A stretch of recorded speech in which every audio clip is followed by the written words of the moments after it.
Hello guys, नमस्कार। Welcome to online ज्ञान bye ज्ञान। तो साथियों, UK triple S UK PSC exam point of view से डेली हमारे एमसीक्यूज प्रैक्टिस सेट हम आपको मुहैया करवा रहे हैं हिंदी व्याकरण के। इससे पहले हिंदी भाषा के विकास एवं उद्भव पर आपको वेरी मोस्ट इम्पोर्टेंट क्वेश्चनों को आपको डिस्कस करवा चुके हैं। आपने वीडियो मिस कर दी है, इसी वीडियो के डिस्कशन बॉक्स में जाइएगा। हिंदी भाषा के विकास एवं उद्भव पर आपको 100 प्रश्न मिलेंगे। यदि आपके एग्ज़ाम में यहाँ से प्रश्न आता है इस टॉपिक से, तो इसी 100 प्रश्नों से आएगा। आपको भरोसा बनाए रखना है। फुल एक्सप्लेनेशन के साथ आपको दिया गया है। आज हम जानने वाले हैं वर्णमाला, या इंग्लिश में हम कहते हैं इसको अल्फ़ाबेट। इस पर आधारित एक और 100 प्रश्नों का एमसीक्यूज प्रैक्टिस सेट। आपको खुद से भी अपना आकलन करना है। उत्तर तो हम आपको बताएंगे विथ इम्पोर्टेंट फैक्ट के साथ। बस आपको वीडियो हमारा पूरा देखना है साथियों, और अपने दोस्तों को भी इस हमारी अच्छी सी पहल से ज़रूर जोड़ें, ताकि उनको भी कुछ फ़ायदा हो, और आपको तो फ़ायदा होगा ही। फ़ायदा होने के लिए आपको हमारा लेक्चर को पूरा देखना पड़ेगा साथियों। और हमारे इस टॉपिक के हर हिंदी व्याकरण के टॉपिक के आपको फुल लेक्चर देखने हैं, तो वीडियो डिस्क्रिप्शन बॉक्स में प्लेलिस्ट है हमारी, वहाँ से फुल लेक्चर को भी आपको प्रोवाइड करवाया गया है। चलिए, वर्णमाला पर आधारित 100 प्रश्न को डिस्कस करें। पहला प्रश्न आज का, निम्न में से कंठ ध्वनियाँ कौन सी हैं? साथियों, कंठ ध्वनियों को जानने से पहले वर्णमाला पर आधारित 2-3 फैक्ट हम जान लेते हैं। हिंदी वर्णमाला पर विचार करने से पहले वर्ण पर हम विचार करते हैं। भाषा की जो लघुत्तम इकाई है वो क्या है? ध्वनि। कभी कभी पूछ देता है भाषा की लघुत्तम इकाई क्या है, हम वहाँ पे वर्ण टिक करके आते हैं, जो कि नहीं है। भाषा की लघुत्तम इकाई है ध्वनि। ध्वनियों के लिखित रूप को हम क्या कहते हैं? वर्ण कहते हैं। जब ध्वनियाँ हम लिखेंगे उसको हम वर्ण कहते हैं। वर्णों का जो व्यवस्थित समूह होगा, यानी वर्ण जो व्यवस्थित समूह में हम रखेंगे, उसे हम कहते हैं वर्णमाला। हिंदी में वर्णमाला की संख्या कितनी होती है? 52 वर्ण होती हैं। तो वर्णमाला कितने प्रकार की होती है? वर्णमाला हमारी होती है 2 प्रकार की, स्वर व व्यंजन। तो स्वर और व्यंजन टोटल कितने होते हैं? 52 होते हैं। हिंदी वर्णमाला में मूल व्यंजनों की संख्या कितनी है? 33। कभी कभी यहाँ से ही प्रश्न पूछ देता है, हिंदी वर्णमाला में मूल व्यंजनों की संख्या कितनी है? हिंदी वर्णमाला में मूल व्यंजनों की संख्या है 33 मूल व्यंजन हो गए, व्यंजन के, और 4 संयुक्त व्यंजन हो गए, जो हम अभी बताएंगे संयुक्त व्यंजन क्या होते हैं। छ, त्र, ज्ञ और स्र, ये किन किन के मिलने से बनते हैं अभी हम बताते हैं आपको। ये संयुक्त व्यंजन हो गए। 2 उच्छिप्त व्यंजन हो गए, और जो उच्छिप्त व्यंजन होते हैं ड, ढ, और अयोगवाह हो गए, अयोगवाह हो गए हमारे, और 11 स्वरों को मिलाकर 52 वर्ण हमारे टोटल बनते हैं। ये इस तरह से आपको याद रखने हैं। चलिए, पहले प्रश्न से आज के लेक्चर की शुरुआत करते हैं। निम्न में से कंठ ध्वनियाँ कौन सी हैं?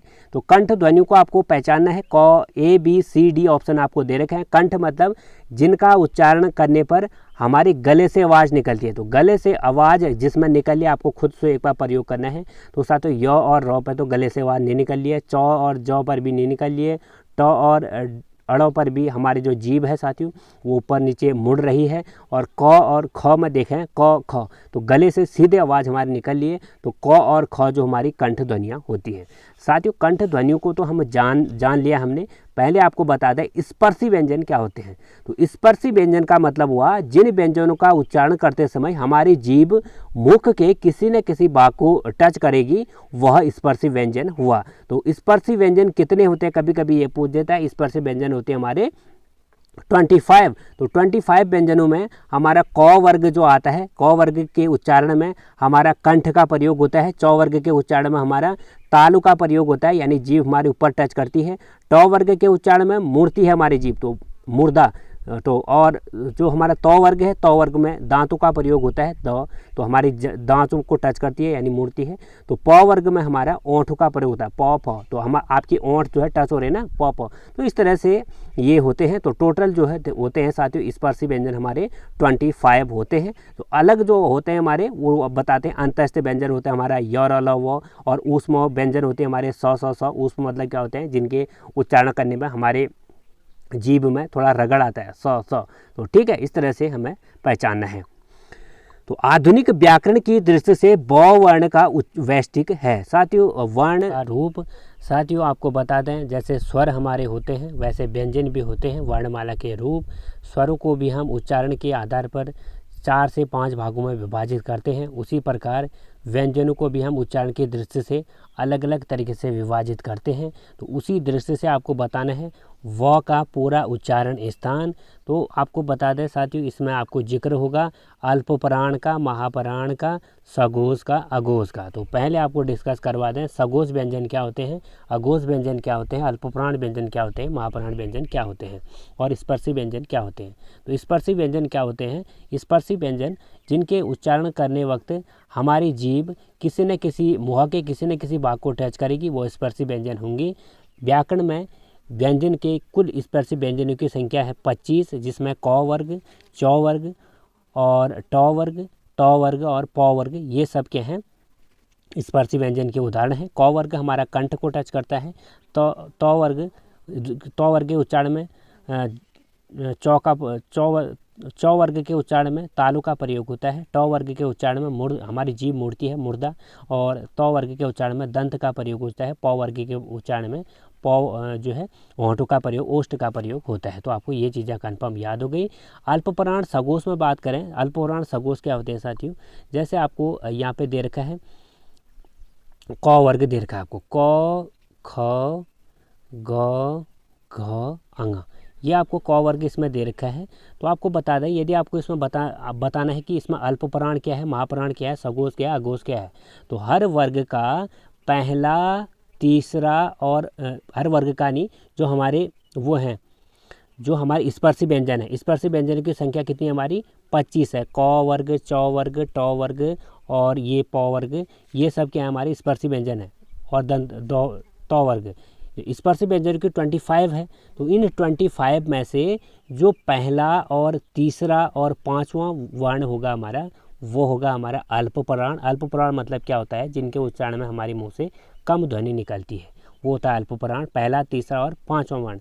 और दूसरा और चौथा जो होगा वो होगा हमारा महाप्राण, यानी इनके उच्चारण में मुंह से ज़्यादा हवा निकलेगी। तो इसमें अल्पप्राण, ये ब किस में आता है? प फ ब, यानी वर्ग का तीसरा वर्ण है ना। तो कन्फर्म हो गया कि यह क्या है?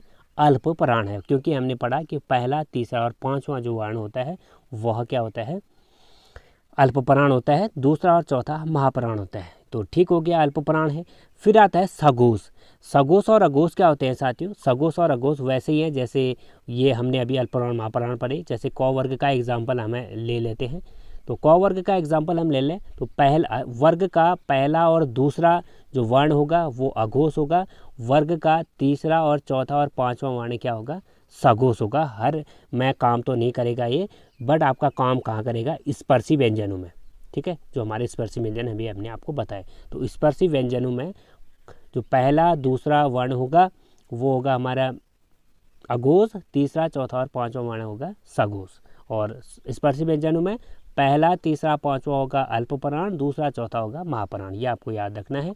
तो इस हिसाब से इसका सही उत्तर हो गया हमारा बी। अगला है तीसरा, क ग ज फ ध्वनियाँ किसकी हैं? तो क ग ज फ ध्वनियाँ कहाँ से ली गई हैं? अरबी फारसी से, ऑप्शन नंबर बी। चौथा, पाणिनि शिक्षा में ध्वनियों को वर्गीकृत करने के कौन से 5 आधार स्वीकार किए गए हैं? तो पाणिनि ने शिक्षा में ध्वनियों को वर्गीकृत करने के लिए इन 5 को आधार बनाकर स्वीकार किया गया: स्वर, काल, स्थान, प्रयत्न और अनुप्रदान। पांचवा है, हिंदी के स्पर्शी व्यंजन के 5 वर्ग में दूसरे और चौथे वर्ण को क्या कहते हैं? तो हिंदी के जो स्पर्शी व्यंजन के जो 5 वर्ग होते हैं उसमें दूसरे और चौथे वर्ग को कहते हैं महाप्राण, पहले, तीसरे और पांचवें को कहते हैं हम अल्पप्राण। ये आपको पता होना चाहिए। हिंदी में मूलतः वर्णों की संख्या कितनी है? तो हिंदी में मूलतः जो वर्णों की संख्या है 30, ये हमारी 52 है साथियों। वर्ण जो है हमारे 52 वर्ण जो है 11 स्वरों को मिला के और 33 मूल व्यंजनों को मिला के 11 स्वर इसमें है, 33 मूल व्यंजन हैं और 4 संयुक्त व्यंजन हैं ये भी, और 2 उच्चिप्त व्यंजन है ड और ढ, और 2 अयोग वाह है अंक और ह। ये टोटल जो है स्वर और व्यंजन मिला के 52 वर्ण हमारे। वर्ण के व्यवस्थित सभी को हम तब वर्णमाला कहते हैं। 7वां, अघोष वर्ण कौन सा है? फिर आपको A B C D option दे रखा है, इसमें आपको अघोष वर्ण पहचानना है। तो स्पर्शी व्यंजनी के जो 5 वर्ग हैं उसमें से आपको पहला और जो दूसरा होगा वो अघोष होगा, और तीसरा और चौथा और पांचवा सघोष होंगे। तो यह किसके अंतर्गत आ रहा है आपको पता होना चाहिए। तो साथियों इसमें जो सही उत्तर है आपका वो है ऑप्शन नंबर डी। अब क्यों है ऑप्शन नंबर डी वो आपको बता दें। ऑप्शन नंबर डी हमने इसलिए कहा क्योंकि इसमें एक अपवाद क्या है साथियों, अपवाद नहीं कहो तो हमने स्पर्शी व्यंजन तो ठीक है, स्पर्शी व्यंजन के हमारे 5 वर्ग हो गए जिसमें 25 हमारे व्यंजन आ गए, उसमें आपका वही रूल लगेगा, वही नियम लगेगा। पहला और तीसरा पांचवा अल्पप्राण, दूसरा चौथा महाप्राण वाला, और पहला और दूसरा ये अपना पहला दूसरा ये और अघोष, और तीसरा चौथा और पांचवा सघोष वाला यह रूल लगेगा स्पर्शी व्यंजन पर स्पर्शी व्यंजन के अलावा 25 व्यंजनों के अलावा और भी व्यंजन होते हैं साथियों, तो उसमें हमें ये चीज़ ध्यान रखनी है। तो ध्यान क्या रखनी है वो आपको बता दें। एक व्यंजन होता है हमारा अंतःस्थी व्यंजन। अंतःस्थी व्यंजन कौन से व्यंजन होते हैं? य, र, ल, व। तो य, र, ल, वो अंतःस्थ व्यंजन को हम कहते हैं। अंतःस्थ व्यंजन जो है साथियों सदैव क्या होते हैं? य, र, ल, व, ह आपको कहीं दिखे और पूछा जाए कि ये सगोश अघोष हो तो आपको सीधे सीधे नियम याद रखना है। य, र, ल, व, ह क्या होंगे? सदैव सघोष व्यंजन होंगे, क्योंकि इनके उच्चारण में ज़्यादा हवा निकले मुझे य, ठीक है। और जो आपके ऊष्म व्यंजन होंगे, अब ऊष्म व्यंजन क्या होते हैं आपको बता देते हैं। ऊष्म व्यंजन वो होते हैं जिनके उच्चारण में हमारे मुंह से हमारी जीभ थोड़ा रगड़ खाती है, सौ, तो ठीक है, ये होते हैं हमारे ऊष्म व्यंजन। सौ आपको जहाँ पर भी मिलेंगे हमारे 3 प्रकार के सौ आपको सीधे सीधे याद रखना है, वो होंगे हमारे अघोष, ठीक है। तो यहाँ पे 100 है तो ये क्या हो गया? अघोष। छ ध्वनि किसके अंतर्गत आती है? तो छ ध्वनि आती है साथियों हमारे संयुक्त वर्ण के अंतर्गत। बारी आ चुकी है संयुक्त वर्ण किन किन कौन कौन है और किन के मिलकर बने हैं। तो व्याकरण में हमारे संयुक्त वर्णों की संख्या है 4, छ, त्र, ज्ञ और स्र। छ बनता है हमारा क प्लस सौ को मिला के, त्र बनता है हमारा त और र को मिला के, ज्ञ बनता है हमारा ज और यू को मिला के, और स्र बनता है हमारा सौ और र को मिला के। तो इस सौ वाला फर्स्ट वाला सौ और र को मिला के, ठीक है, ये वाला सौ र को मिला के स्र बनता है। तो इस हिसाब से छ ध्वनि किसके अंतर्गत आती है आपको बताना है इसमें से, तो संयुक्त वर्ण के अंतर्गत आती है। अगला है जिन शब्दों के अंत में अ आता है उन्हें क्या कहते हैं? जिन शब्दों के अंत में अ आता है उसे हम अक्रांता कहते हैं। 10वां सवाल, इनमें से कौन सी ध्वनि अवधि में नहीं है? तो अवधि में नहीं वाली ध्वनि आपको बतानी है। जो अवधि जो लिखते थे हम, भाषा होती है साथ अवधि भी, तो उसमें कौन सी ध्वनि का प्रयोग नहीं किया जाता? तो अवधि में अणा का प्रयोग नहीं किया जाता। निम्नलिखित में कौन ट वर्ग नहीं है? तो ट वर्ग को हम इसमें से देख रहे हैं ट, ठ, ड, ढ, अणा, तो इसमें सभी है साथियों। घ जो है क वर्ग का है, आसान सा है भी। अगला आता है सौ ह कौन से व्यंजन कहलाते हैं? साथियों सौ ह कहने में हमारे जीभ से थोड़ा सा हमारी जीभ रगड़ खा लिया, सौ, ठीक है, हमारी जीभ को हवा निकल लिए थोड़ा रगड़ खा के, तो इसीलिए हम इसको क्या किस तरीके किसके क्या कहते हैं? संघर्षी व्यंजन कहते हैं। क्या कहते हैं इसको हम? संघर्षी व्यंजन, ठीक है। अगला सवाल, निम्नलिखित में कौन स्वर नहीं है? तो कौन स्वर नहीं है आपको बताना है। तो निम्नलिखित में जो कौन स्वर नहीं है साथियों, तो अंक जो है अयोगवाह है, अंक और अह अयोगवाह है, और उ ये स्वर है, अंक और अह अयोगवाह है। 14वां सवाल, स्वर ध्वनि के प्रकार आपको बताने हैं। तो स्वर ध्वनि के प्रकार जो होते हैं दीर्घ भी होते हैं, प्लुप्त भी होते हैं, ह्रस्व स्वर होते हैं, ये उपयुक्त तीनों इसका सही उत्तर हो गया। 15वां सवाल, हिंदी वर्णमाला में व्यंजनों की संख्या कितनी है? तो हिंदी वर्णमाला में व्यंजनों की संख्या मूलतः कितनी होती है साथियों? 33, सामान्यतः 15 का इसका सही उत्तर हो गया हमारा सी, 33। और इसमें द्विगुण व्यंजन होते हैं तो इसलिए 36 होती है। तो मूलतः सामान्यतः व्यंजनों की संख्या होती है 33 होती है। अयोगवाह कहा जाता है। तो अयोगवाह कहा जाता है विसर्ग को साथियों। जो अंक और अह होते हैं हमारे, इनको अयोगवाह व्यंजन अयोगवाह स्वर कहते हैं हम लोग, तो विसर्ग को हम अयोगवाह भी कहते हैं। 17वां, निम्नलिखित में कौन सा पश्च स्वर है? पश्च स्वर आपको बताना है कौन सा है इसमें से। तो साथियों पश्च स्वर वाला जो है इसमें से ई तो नहीं है, क्योंकि इसमें तो आगे का हमारा प्रयोग हो रहा है, ज भी नहीं है, अणा भी नहीं है, आ में देखोगे आप, आपके जो जीभ है उससे पीछे से हवा निकल लिए तो वाई, तो वह तभी पश्च स्वर आ, छ ध्वनि का उच्चारण स्थान कौन सा है? तो छ ध्वनि का आपको उच्चारण स्थान इसमें बताना है। तो छ ध्वनि का उच्चारण स्थान होगा साथियों इसमें तालव्य। तो हम भी हमने आपको बताया था स्पर्श व्यंजन के जो 5 वर्ग होते हैं, उन 5 वर्ग में हमने बताया था आपको क वर्ग के उच्चारण में कंठ का प्रयोग होता है, च वर्ग के उच्चारण में तालु का प्रयोग होता है, ट वर्ग के उच्चारण में मुर्दा का प्रयोग होता है, त वर्ग में दांत का और प वर्ग में ओंठ का। तो इसी ये जो हमने ये प्रश्न में पूछा गया है, च वर्ग का पूछा गया है। च वर्ग में कौन से आएंगे? च, छ, ज, झ और य। और इसमें किसका प्रयोग होता है फिर? तालु का। अगला सवाल 19वां, हिंदी वर्णमाला में स्वरों की संख्या कितनी है? तो हिंदी वर्णमाला में स्वरों की संख्या है साथियों 11 और दो होते हैं अंक और वो क्या है? अयोगवा है, अयोगवा स्वर। य, र, ल, व किस वर्ग के व्यंजन है? तो य, र, ल, व किस वर्ग के व्यंजन है आपको बताना है। तो य, र, ल, व ये साथियों अंतस्थ व्यंजन। अंतस्थ व्यंजन क्या होते हैं? सदैव सगोश होते हैं। य, र, ल, व और ह ये क्या होते हैं? सदैव सगोश होते हैं। और स्पर्शी व्यंजन स और स ये सदैव क्या होते हैं? अघोष होते हैं। ये आपको कन्फर्म याद रखना है, यहाँ से प्रश्न जरूर पूछता है। अनुनासिक का संबंध होता है। तो अनुनासिक मतलब क्या होता है साथियों? जिनका केवल नाक से होता है, नाक और मुंह से दोनों से प्रयोग होता है। तो अनुनासिक जो व्यंजन होंगे उनके उच्चारण हमें नाक और मुंह दोनों का प्रयोग करना पड़ेगा। अगला सवाल 22वां, तालव्य व्यंजन कौन सा है? तो तालव्य व्यंजन आपको बताना है। तो तालव्य व्यंजन इसमें कौन सा है साथियों? तालव्य व्यंजन जो हमने च वर्ग आपको बताया था ना, उसमें ही तालव्य व्यंजन है। च, छ, ज, झ इसमें तालव्य व्यंजन है। अगला है मित्रों हमारा सवाल, हिंदी की ब ध्वनि कौन सी है? तो हिंदी में ब ध्वनि, यदि आप ब बोलोगे तो आपकी होंठ टच हो रही है ना, ब, प, तो ये कौन सी ध्वनि होगी फिर? हमारी ओष्ठ ध्वनि। इसमें ओंठों का प्रयोग हो रहा है। 24वां सवाल, निम्नलिखित ध्वनियों में कौन सी दंतोष्ठ है? तो दांतों और ओंठों का प्रयोग जिनके उच्चारण में होता है उसे हम दंतोष्ठ कहते हैं। तो थ का तो प्रयोग नहीं हो रहा है, इसमें हमारे ओंठ टच ही नहीं हो रही है। फ में होंठ तो टच हो रही है साथियों, बट इसमें हमारा दांतों का प्रयोग तो नहीं हो रहा है। म में भी हमारे दांतों का प्रयोग तो नहीं हो रहा है क्योंकि ओंठ तो टच हो रहे हैं। व में कहोगे तो आपकी जीभ जो है दांतों को टच करते हुए आपके होंठों को मिला रही है, तो इसलिए दंतोष्ठ व्यंजन हमारा व हो गया इसमें। 25वां सवाल, सही कथन को आपको चुनना है। इसमें से आपको 4 ऑप्शन दे रखे, इसमें चारों को पढ़ते हैं। य और व ध्वनियाँ कहलाती हैं। व्यंजन का उच्चारण बिना स्वर की सहायता से हो सकता है। और अवधेश का विग्रह अवधेश होता है। हिंदी में व्यंजनों की संख्या 60 है। साथ ही हिंदी में व्यंजनों की संख्या कितनी है?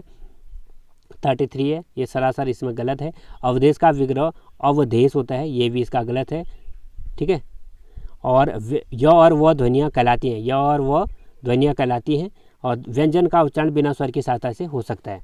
तो इसमें से सही उत्तर आप लोग पहचान गए होंगे, य और व ध्वनियाँ हैं। व्यंजन का उच्चारण बिना स्वर की सहायता से तो कहाँ होता है? स्वर की सहायता से। जैसे क बोलते हैं हम, क के पीछे हम क्या है? क, ओ है। तो व्यंजन का उच्चारण बिना स्वर की सहायता से नहीं हो सकता है। तो इसमें ऑप्शन नंबर ए सही है। वर्णमाला हम किसे कहेंगे? वर्णों के व्यवस्थित समूह को हम वर्णमाला कहते हैं, जो स्वरों और व्यंजन को मिला के बनती है। हिंदी में 100 ध्वनि है। तो हिंदी में जो 100 ध्वनि है साथियों, क्या मूर्धन्य है, तालव्य है, दंती है, ओष्ठी है? तो हिंदी में जो 100 ध्वनि है वो आपको क्या है बतानी है। तो 100 ध्वनि 100, इसमें आपकी जीभ जो है दांतों के नीचे टूट रही है 100। ठीक है। तालव्य। निम्नलिखित में से दंत ध्वनि आपको बतानी है। निम्नलिखित में से दंत ध्वनि कौन सी आपको फिर आपको बताना है। तो निम्नलिखित में से दंत ध्वनि हो गई हमारी त वर्ग, दंत ध्वनि के अंतर्गत आता है त वर्ग, त, थ, द, द। 29वां सवाल, निम्नलिखित में से कंठ ध्वनियाँ कौन सी हैं? कंठ ध्वनियाँ आपको बतानी है। तो कंठ ध्वनियाँ क वर्ग हमारा कंठ ध्वनि हो गया। किस वर्ण का उच्चारण स्थान कंठ तालु से होता है? तो आपको 4 ऑप्शन इसमें दे रखे हैं ABC, जिसका उच्चारण कंठ तालु से होता है वो आपको बताना है। साथ ही कंठ तालु से होने वाला जो इसमें ध्वनि है वर्ण है आपको बताना है। तो कंठ तालु से इसमें जिसका प्रयोग हो रहा है वो है ह, इसमें कंठ ह, इसमें तो तालु ह, इसमें कंठ का प्रयोग हो रहा है। छ, इसमें भी ओ, ए। तो ए में आप लोग देखो तो ए हमारे कंठ से भी आवाज़ निकल रही है और हमारी जीभ जो है तालु को लगा रही है। तो ए का प्रयोग कंठ तालु से हो रहा है। ओ और औ किस प्रकार के वर्ण हैं? तो ओ और औ आपको बताना है किस प्रकार के इसमें वर्ण हैं। तो ए, ओ और औ जो है कंठोष्ठ है साथियों। ओ, औ इसमें क्या है? ओंठों, ओ इसमें आपके होंठों का प्रयोग भी हो रहा है और कंठ का भी, तभी इसको कंठोष्ठ कहते हैं, ओ और औ को। निम्नांकित अघोष अल्पप्राण ध्वनि कौन सी है? तो आपको 4 इसमें ऑप्शन दे रखे हैं ABCD, इसमें से बताना अघोष अल्पप्राण। अघोष और अल्पप्राण में हम आपको बता दिया था हमने। हर वर्ग जो 5 वर्ग हमारे स्पर्शी व्यंजन वाले हो गए, उसमें से 5 वर्ग में से जो पहला और दूसरा होगा, हर वर्ग 5 वर्ग में से पहला और दूसरा अघोष होगा, दूसरा तीसरा नहीं तीसरा चौथा और पांचवा सघोष होगा। और अल्पप्राण में पहला तीसरा पांचवा अल्पप्राण, दूसरा और चौथा महाप्राण। तो इसमें से आपको बताना है। तो क एक तो ठीक है, पहला अघोष में आता है, ठीक है। और तो ये भी क्या है पाँचों, पहला तीसरा पांचवा में ये भी है। तो क और तो जो है हमारे अघोष अल्पप्राण है। आशा करता हूँ आपको समझ आ रहा होगा। निम्न में से कौन एक अल्पप्राण ध्वनि है? तो आपको अल्पप्राण ध्वनि बतानी है। तो 5 वर्ग में से पहला जो होता है साथियों, वो अल्पप्राण होता है, पहला तीसरा और पांचवा। तो यहाँ पे क हो गया। द ध्वनि का उच्चारण स्थान के आधार पर होता है। तो द ध्वनि जब आती है साथियों, त थ द ध, तो त वर्ग होता है हमारा दंत के अंतर्गत, दंत का प्रयोग होता है त वर्ग बोलने में। इनमें से कौन सी ध्वनि अंतस्थ नहीं है? तो अंतस्थ जो व्यंजन होते हैं साथियों, य र ल व होते हैं। तो इसमें से ब जो है अंतस्थ के अंतर्गत नहीं आता है। 36वां सवाल, निम्नलिखित में से कौन मूर्धन्य ध्वनि नहीं है? मूर्धन्य ध्वनि मतलब साथियों हमारी जीभ इनको इनके उच्चारण में मुड़ेगी, ट ठ ड ढ। तो हमारा इसका जो अंतिम वाला है 36 का डी है साथियों। इसमें तो मूर्धन्य है क्योंकि आपकी जीभ जो है मुड़ रही है, यहाँ पे नहीं मुड़ रही है। कामता प्रसाद गुरु ने ब्रह्म प्रयत्न के अनुसार व्यंजनों के कितने भेद माने? तो कामता प्रसाद गुरु ने ब्रह्म प्रयत्न के अनुसार व्यंजनों के कितने भेद माने आपको बताना है। तो व्यंजनों के भेद माने हैं 2। 38वां सवाल, निम्नलिखित में से हिंदी की कंठ ध्वनियाँ हैं। तो निम्नलिखित में से आपको बताना है हिंदी की कंठ ध्वनियाँ। ABCD आपको दे रखे। तो कंठ का प्रयोग किन के उच्चारण में हो रहा है साथियों? ह कहोगे तो आपकी कंठ से ध्वनि हो रही है। प में होंठ लग रहे हैं, त में आपका तालु से आ रही है, ई में आपकी जो है ये भी तालु से जीभ का प्रयोग हो रहा है और आपका होंठ थोड़ा सा खुला है। और ह कहोगे तो आपकी कंठ से आवाज़ निकली है, तो कंठ ध्वनि हो गई है। 39वां सवाल, निम्नलिखित में कौन सी जो व्यंजन है ध्वनियाँ स्पर्श संघर्षी कहलाती है? तो स्पर्श संघर्षी क्या होते हैं आपको बता दें एक बार फिर से। इनमें से स्पर्श संघर्षी वाला जो है हमारा क्या होते हैं साथियों? स्पर्श संघर्षी की डेफिनेशन मैं आपको डिस्कस करवा दूं क्योंकि यहाँ से जरूर प्रश्न पड़ता है। एक तो होता है कि उष्म संघर्षी।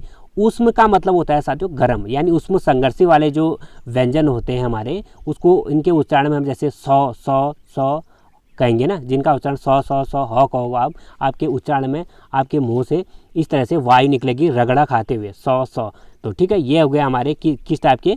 ऊष्म संघर्षी। एक आते हैं स्पर्श संघर्षी। स्पर्श संघर्षी होते हैं, इनके उच्चारण में आपको कुछ घर्षण से आपकी जो इनके उच्चारण में आपके जो व्यंजन होंगे उनके उच्चारण में आपके घर्षण से वो व्यंजन बाहर निकलेंगे, जैसे चौ छ ज इस कुछ लग रहा है थोड़ा सा ताकत टाइप की, तो घर्षण से बाहर निकलते हैं वो होते हैं हमारे स्पर्शी व्यंजन। तो चौ वर्ग होता है हमारा स्पर्शी संघर्षी व्यंजन के अंतर्गत आता है।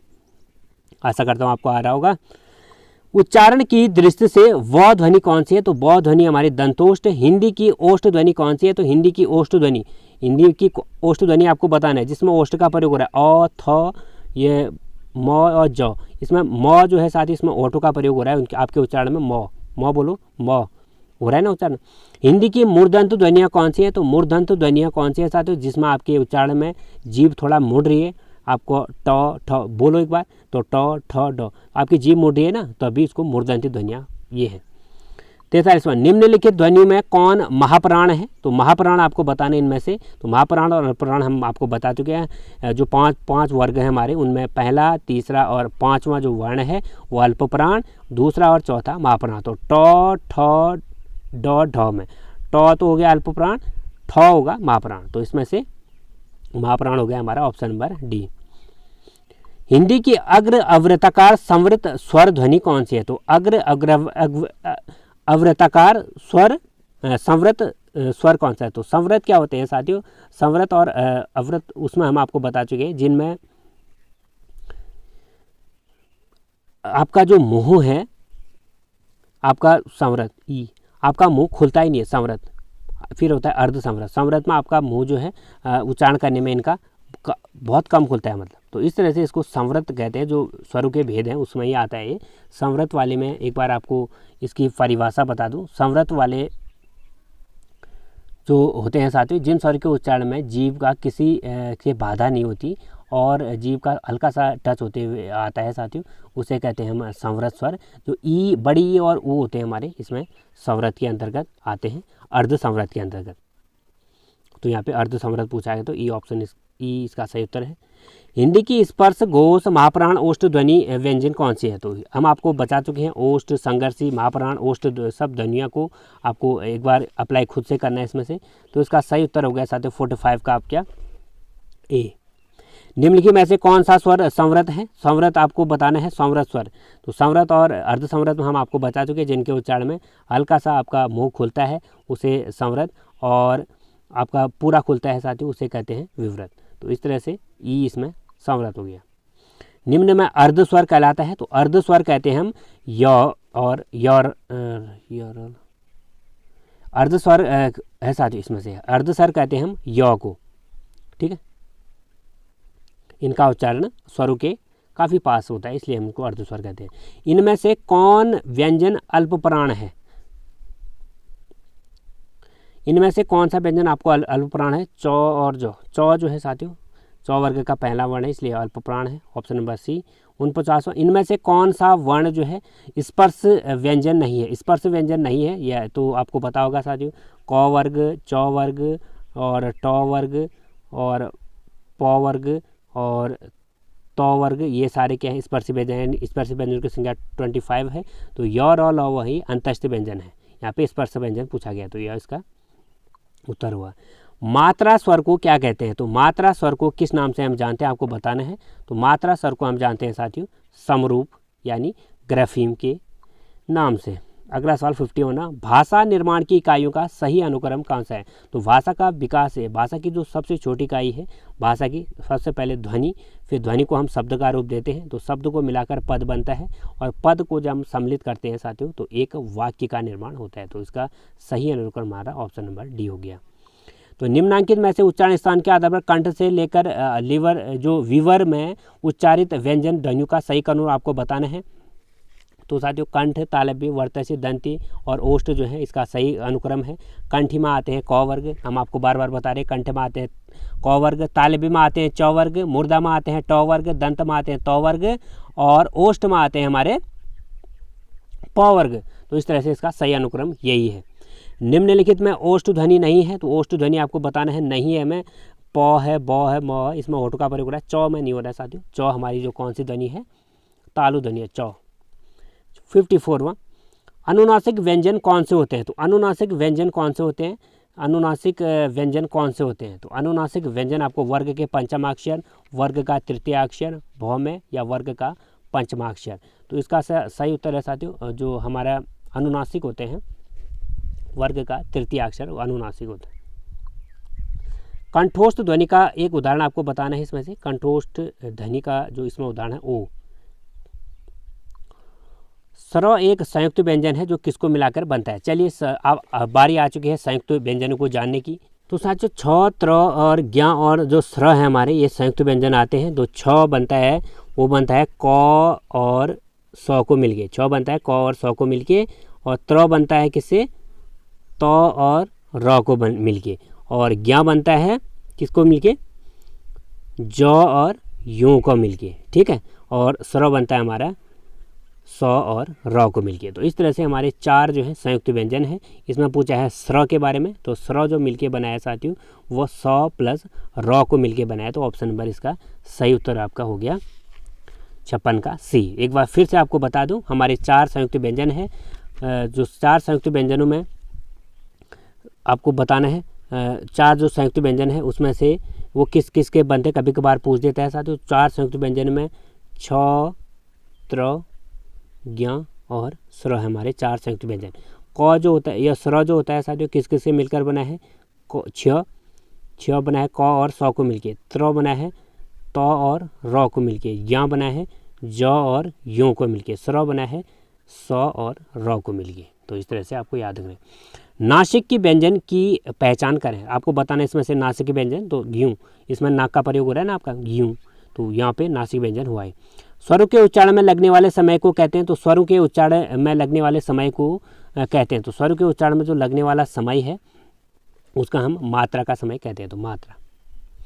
निम्नलिखित में से कौन सा वर्ण सगोश महाप्राण व्यंजन है, तो सगोश महाप्राण ये हम सब बता चुके हैं आपको, हर वर्ग तो पंचम वर्ग है हमारे, उसमें पहला और तीसरा पांचवा आता है हमारा अल्प प्राण के अंतर्गत, दूसरा चौथा महाप्राण, और दूसरा पहला दूसरा अघोष, तीसरा चौथा पांचवा ये सगोश के अंतर्गत आता है। तो झ जो है चौ छ जौ किसके अंतर्गत आ रहा है, चौ छ जौ, तो इस तरह से इसका सही उत्तर बनेगा हमारा बी। फिर आता है इसमें से 60वां, सौ के अंतर्गत आते हैं, तो सौ और ह के किसके अंतर्गत आते हैं, ऊष्म व्यंजन के अंतर्गत आते हैं, क्योंकि सौ कहने में आपकी जीभ थोड़ा रगड़ाकारी है।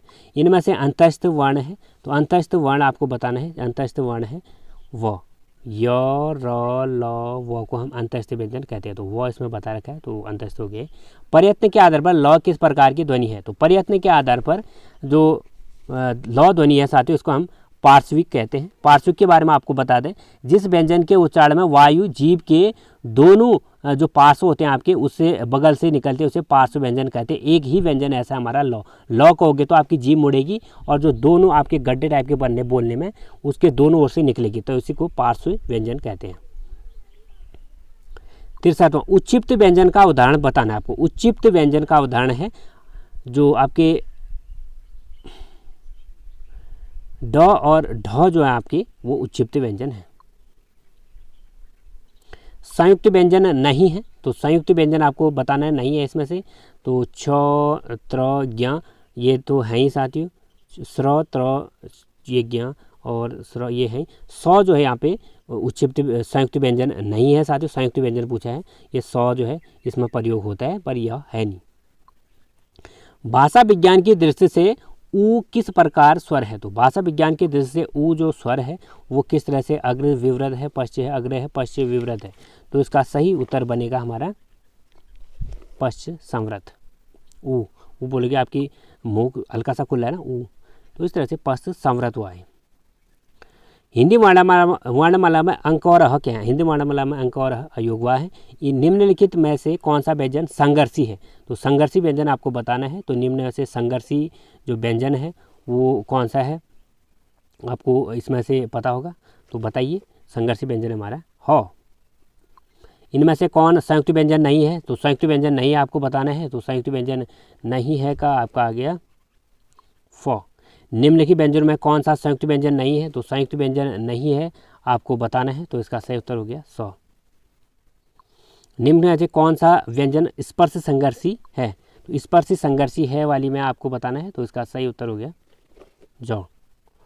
हिंदी शब्दकोश में छ का जो क्रम है किस वर्ण के बाद आता है, तो हिंदी शब्दकोश में छ वर्ण का जो क्रम है क के बाद आता है, क्योंकि छ एक संयुक्त व्यंजन है। ए के उच्चारण स्थान का नाम बताइए, तो ए का उच्चारण स्थान जो है साथियों कंठ तालव्य है। कौन सी ध्वनि महाप्राण नहीं, इनमें से महाप्राण ध्वनि नहीं आपको बताना है, तो जौ जो है साथियों चौ छ जौ ये क्या है अल्प प्राण है, फर्स्ट तीसरा पांचों के अंतर्गत आ रहे हैं।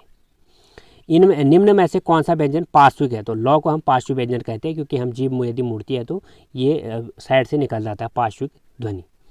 तो साथियों ये हो चुके हमारे वर्णमाला पर आधारित सवाल, कैसे लगे हमें कमेंट सेक्शन में जरूर बताइए। फिर लाऊंगा मैं कल को आपको एक नई कल आएगी हमारी संधि से संबंधित, तो जरूर देखें उसको भी। संधि से संबंधित 100 से प्लस सवाल आपको देने वाले हैं कल, विद ट्रिक के साथ, जरूर उसको भी सीखिएगा। पिछले पार्ट को देखना मत भूलिएगा। धन्यवाद वीडियो के अंत तक बने रहने के लिए। नए हो तो चैनल को सब्सक्राइब करना मत भूलिएगा, बगल में बेल आइकन ऑन और नोटिफिकेशन जरूर प्रेस करें। वीडियो अच्छी लगे तो लाइक करें। धन्यवाद।